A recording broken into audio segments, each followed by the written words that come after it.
খোদার কসম করে বলছি, আপনি যদি আকাশ সমান আশা ও দিলে তামান্না নিয়ে সূরাখানা শোনেন, তাও কবুল হয়ে যাবে ইনশাআল্লাহ। এই সূরার দোয়াতে আজও কেউ বিফলে যায়নি। চ্যালেঞ্জ করে বলছি, আপনার মনোবাসনা যত ব্যাপক হোক না, তা আল্লাহর দরবারে কবুল হবে। প্রিয় দর্শক, উক্ত সূরার এতই ক্ষমতাবান, একদিকে আপনি সূরাটি শুনতেই ওইদিকে গায়েবীভাবে আশা পূরণের সুসংবাদ পেয়ে যাবেন। আপনি আপনার মনোবাসনা পূরণের পথে যত শক্ত বাধা থাকুক না কেন, তা সরে যাবে। জীবনের লক্ষ্য উদ্দেশ্য সফল হবে। কঠিন প্রতিবন্ধকতাগুলো দূরে সরে যেতে থাকবে।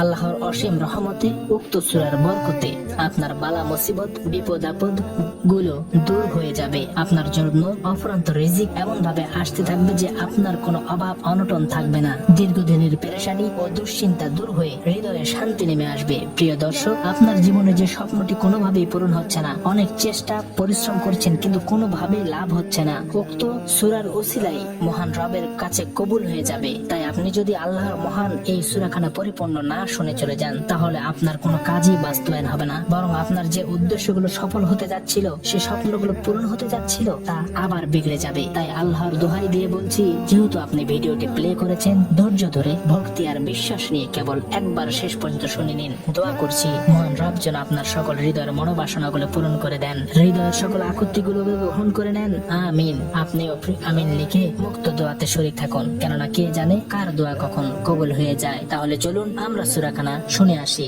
বিসমিল্লাহির রহমানির রহিম। আলহামদুলিল্লাহিল্লাযী খালাকাস সামাওয়াতি ওয়াল আরদা ওয়া জা'আলাল যুলুমাতি ওয়ান নূর সুম্মাল্লাযীনা কাফারু বিরাব্বিহিম ইয়া'দিলুন হুয়াল্লাযী খালাকাকুম মিন طين ثم قضى أجلا وأجل مسمى عنده ثم أنتم